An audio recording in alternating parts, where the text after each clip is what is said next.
신약 396쪽경에 있는 유다서 제1장 1절, 2절 말씀 함께 읽고 묵상합니다.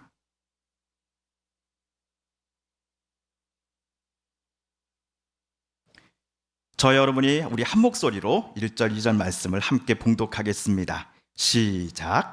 예수 그리스도의 종이요 야고보의 형제인 유다는 부르심을 받은 자 곧 하나님 아버지 안에서 사랑을 얻고 예수 그리스도를 위하여 지키심을 받은 자들에게 편지하노라. 긍휼과 평강과 사랑이 너희에게 더욱 많을지어다. 아멘. 지난주 수요일부터 우리 서북교회는 신약 성경의 유다서를 새벽 말씀 본문으로 선택하여 묵상하고 있습니다. 이 편지를 쓴 유다는 자신을 예수 그리스도의 종이며 사도 야고보의 동생이라고 소개합니다. 그리고는 편지를 본격적으로 시작하기에 앞서서 본인의 편지를 받아볼 성도들을 향해 다음과 같이 말합니다. 자비와 평화와 사랑이 여러분에게 가득하기를 빕니다. 여기 2절에는 유다의 편지를 받아볼 교회와 성도들에게 하나님께서만이 주시는 자비와 평화 그리고 사랑이 충만할 것을 나 유다는 하나님께 빌겠습니다 라는 유다의 다짐, 그 고백이 새겨져 있을 것입니다. 그렇다면 오늘 주일 말씀 묵상에 들어가기 앞서서 저와 우리 성도님들께서도 방금 이 유다의 축복 기도문을 가지고 옆에 앉으신 분들을 향해 하나님께 복을 빌어주시면 어떻겠습니까? 이러면 꼭 저만 보시더라고요. 저 보지 마시고 적어도 좌우에 앉으신 분들께는 인사를 해보도록 하겠습니다. 자비와 평화와 사랑이 우리 장로님, 권사님, 또 집사님께 가득하길 빕니다. 자, 시작. 자비와 평화와 사랑이 우리 장로님, 권사님, 집사님께 가득하기를 빕니다. 아멘. 또 온라인으로도 함께 예배 드리시는 성도님들께도 자비와 평화와 사랑이 우리 성도님들께 가득하길 빕니다. 아멘. 예, 잘하셨습니다. 좋습니다. 이렇게 서로 축복 인사를 나누는 것은 솔직히 저도 뭔가 좀 뻘쭘하고 어색한 게 사실입니다. 제가 우리 성도님들처럼 회중석에 앉아 있는 입장이었단다면 축복 인사를 하자고 권하는 목사님이 별로 마음에 들지 않았을 겁니다. 하지만 이러한 어색함 또 별로 마음에 들지 않고 내키지 않음이 우리 성도님들께 또한 저에게 있다는 것을 잘 알면서도 저는 어떤 이유 때문에 이러한 제안을 오늘 드렸습니다.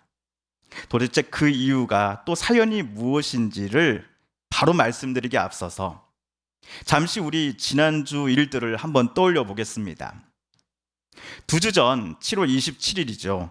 안토니오 구테우스 유엔 사무총장이라는 사람이 다음과 같이 말했습니다. 지구 온난화의 시대는 끝났습니다. 대신 지구는 열대화의 시대가 도래했습니다. 지난달 18일 중국 신장 위구르 자치구의 삼바오라는 지역 그리고 미국 캘리포니아주 데스밸리 국립공원의 기온이 52도로 역대 최고점을 찍었다 합니다. 미국 애리조나주에서는 40도 이상 고온이 19일 이상 지속되었습니다. 이탈리아 로마에 가보면 온도가 41.8도, 그리고 이란에서는 무려 66.7도를 찍었습니다. 요즘처럼 펄펄 끓는 지구 기상이변의 위험성을 온난화 같은 이 무난한 용어로 제대로 표현할 수 없다라고 판단해서인지 유엔 사무총장은 열대화가 시작되었다라고 표현한 것 같습니다. 이런 폭염은 우리 한국이라고 해서 예외는 아니었습니다. 지난주 날씨가 얼마나 더웠습니까? 또 우리 교회 나오실 때 얼마나 힘드셨습니까? 지난주 일주일 내내 우리 홍성 이 서부면의 기온이 34도까지 올라갔습니다. 한낮도 아닌 아침 9시, 10시경에 저는 교회 마당에 나가 잠시 서 있어 보았습니다. 아침인데도 이 뜨거운 햇빛의 열기에 제 머리가 어질어질 했습니다. 그러다가 반드시 한낮에만 작업을 해야 하는 일들을 하고 있었는데 아침에 느꼈던 이 현기증에 서너 배의 고통이 찾아오는 겁니다. 땀은 쉴 새 없이 흘렀고 목은 정말 타 들어가듯 말랐습니다. 하늘은 분명 파랗다라고 저는 배워왔는데 그 당시 눈에 들어오는 것은 노란 하늘이었습니다. 우리에게 가득해야 할 것은 하나님이 주시는 자비와 평화와 사랑이었으면 좋겠습니다 라고 이번 주 새벽 기도회 때 유다서 말씀을 읽으며 하루를 시작했건만 정작 땀이 온 몸과 마음을 끈적끈적하게 채우고 있었습니다. 주중에 하루는 시내에 무엇을 사러 가야 해서 차를 끌고 나갔습니다. 차 에어컨을 시원하게 빵빵 틀어놓고는 저는 온종일 일주일 내내 지속되는 이 폭염을 향해 짜증과 불평을 늘어놓고 있었습니다. 그런데 밭에서 고추를 따고 계시는 우리 권사님, 집사님들을 보게 되었습니다. 그 뜨거운 열기를 모자 달랑 하나 그리고 수건에 목에 하나 걸고서 이 작업을 하고 계셨지요. 그 순간 폭염에 짜증을 내던 제 자신이 너무나 철없이 느껴졌습니다. 아마도 이렇게 30년, 40년을 고된 작업하시면서 사랑하는 자녀들을 키우셨을 겁니다. 우리 성도님들의 자녀들은 어제도 아마 엄마, 아빠 제발 뜨거운 떼약볕에서 나가서 일 좀 하지 마 라고 잔소리 아닌 잔소리를 전화로 하지 않았습니까? 안 그래도 폭염 문자 때문에 핸드폰이 뜨거운데 여기에 수화기 너머로 들려오는 자녀들의 그 짜증 가득한 목소리가 한 몫을 더 보탭니다. 여기에 저도 숟가락 하나 얹겠습니다. 제발 제 아버지 어머니와 같으신 장로님, 권사님, 집사님, 무더운 날씨에 절대로 무리하지 마시고 제발 먼저 건강 챙기시기를 꼭 부탁드립니다. 이렇게 말씀드려도 오늘 예배 마치고는 또다시 밭으로 나가실 거잖아요. 한편 우리 성도님들께서 떼약볕에서 매년 해오셨던 건 그 이 작업에 비하면 아무것도 아닌 작업 저 잠시 한 것 가지고서 아내에게 온갖 생색 다 냈습니다. 그리고는 너무 지친다고 잠시 누워만 있겠다고 했는데 몇 시간을 자버리고 말았습니다. 그러다가 핸드폰이 울려대서 깜짝 놀라 잠을 깼지요. 겸연쩍은 나머지 시간을 확인하고자 몇 시야 하면서 핸드폰 화면을 클릭을 했습니다. 그런데 화면에는 여러 속보가 떠 있었습니다. 대전 고등학교 교사를 20대 남성이 흉기로 찌르고 도주, 서현역 묻지마 칼부림 테러 발생. 이 사건들이 일어나기 몇 주 전에는 신림역에서도 칼부림 사건이 있지 않았습니까? 그때도 우리 얼마나 놀랬습니까? 이런 테러는 지금까지 우리나라와는 전혀 관계없는 일처럼 보였습니다. 높은 치안 때문에 밤에도 누구나 길거리에 나가 산책을 하고 귀가할 수 있는 나라라는 이 자부심을 우리 한국 사람들은 갖고 있었지요. 우리나라를 여행으로 찾아오는 외국인이나 오래 거주하는 사람들도 여기에 대해서는 같은 생각이었을 것입니다. 하지만 지난주 외국에서나 일어날 것 같은, 아니 영화에서나 나올 만한 사건들이 한 건도 아니고 하루에만 두세 건이 동시다발로 발생했습니다. 게다가 오리역, 서현역의 살해 예고 글들이 인터넷에 올라오기까지 하였습니다. 한국에는 강력 테러 사건이 일어나지 않는다라고 하는 자부심을 우린 더 이상 가질 수 없게 되었습니다. 그 자부심이 무너지자 충격과 무서움 그리고 서로에 대한 불신이 빠른 속도로 우리 마음을 채우기 시작합니다. 핸드폰의 속보 기사를 타래를 타고 올라가면서 보았던 기사들은 뜨거운 열기를 피해 잠시 낮잠을 자다가 깼던 저의 마음을 시겁하게 만들었습니다. 온몸에 소름이 돋았습니다. 방금까지만 하더라도 불평했던 이 33도, 34도를 맴도는 뜨거운 폭염을 전혀 느낄 수 없었습니다. 마음과 몸이 공포와 두려움으로 얼어버리는 느낌이었기 때문이었습니다. 더욱더 우리를 충격에 빠뜨리는 것은 대전의 고등학교 교사에게 흉기를 휘두른 그 20대가 사실은 그 학교의 졸업생이었다는 사실입니다. 그 20대는 사제지간이었던 교사에게 흉기를 휘둘렀습니다. 최근 뉴스를 보면 초중등 학교에서 학생이 선생님을 때리고 폭언을 해도 선생님은 맞고만 있어야 합니다. 수업 시간에 잠을 자는 학생을 깨우던 선생님은 학생에게 성추행으로 고소를 당하기도 했습니다. 뿐만 아니라 학교의 선생님들은 학부모들의 선을 넘는 민원에 시달리곤 합니다. 안타깝게도 서울의 한 초등학교 교사가 스스로 목숨을 끊기도 하였습니다. 서울 교대를 나온 제 친구들 이야기를 들어보면 서울 초등학교에서 선생님 하기가 무섭다라고 말합니다.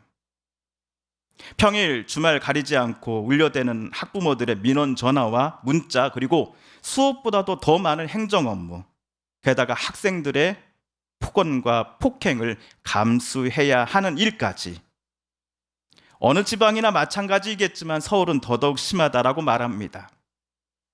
선생님, 저 학생 아무개의 아빠입니다.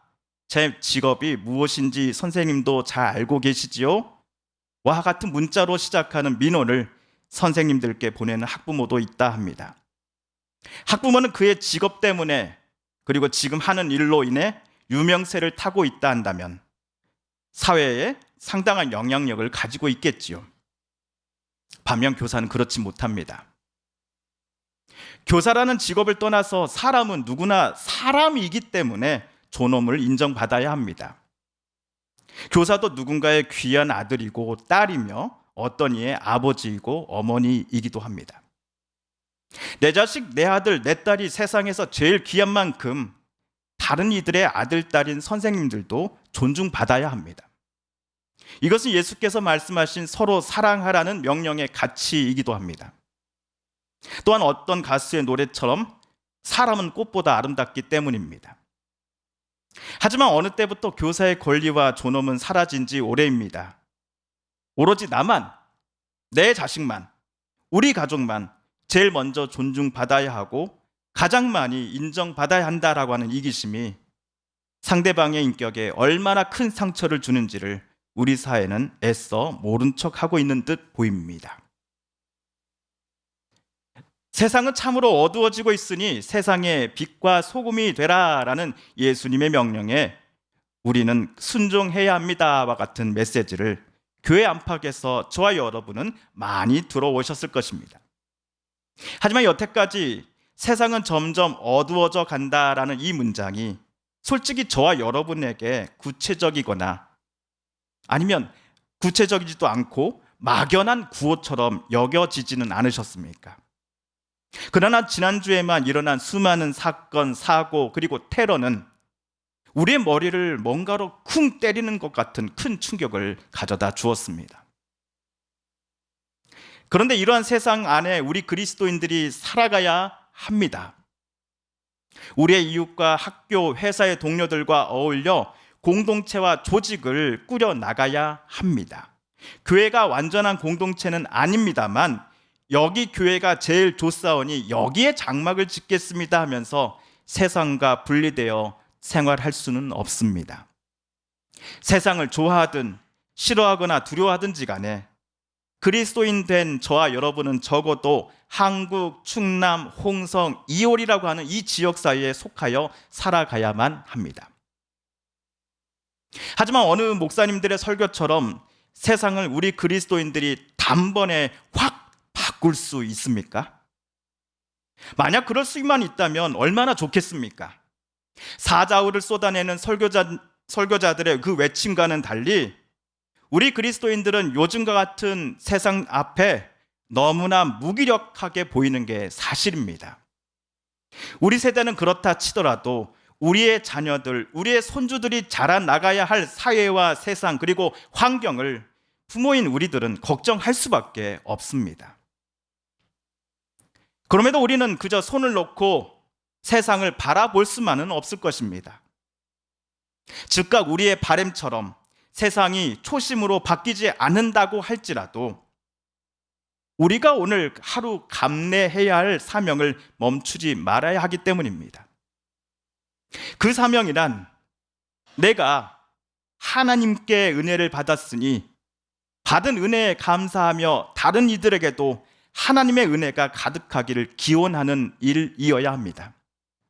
쉽게 말해 하나님 아버지, 내 이웃, 내 직장 동료들에게 하나님께서 복 내려 주십시오라고 하는 축복 기도를 우리가 하나님 앞에 올려드리자는 것입니다.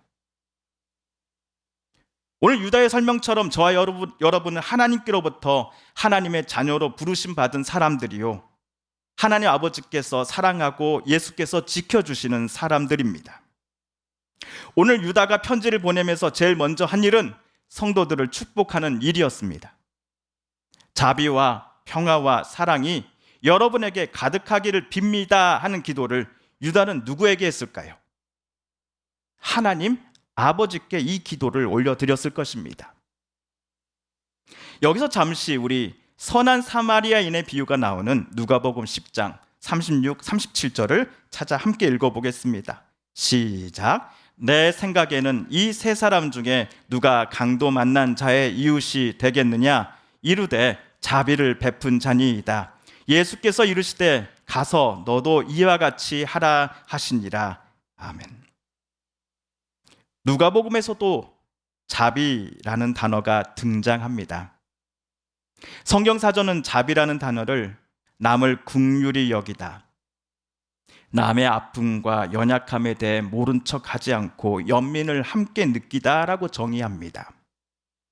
그렇다면 오늘 유다는 자기의 편지를 받아볼 성도들에게 하나님께서 그들에게 주시는 자비하심이 가득한 것은 물론이요, 강도 만난 사람을 구해주었던 이 선한 사마리아인처럼 오늘 성도들도 힘들고 어려워하는 이들에게 자비를 베푸는 사람이 될 것을 방금 축복 기도문을 통해 요청했던 것은 아니었을까요?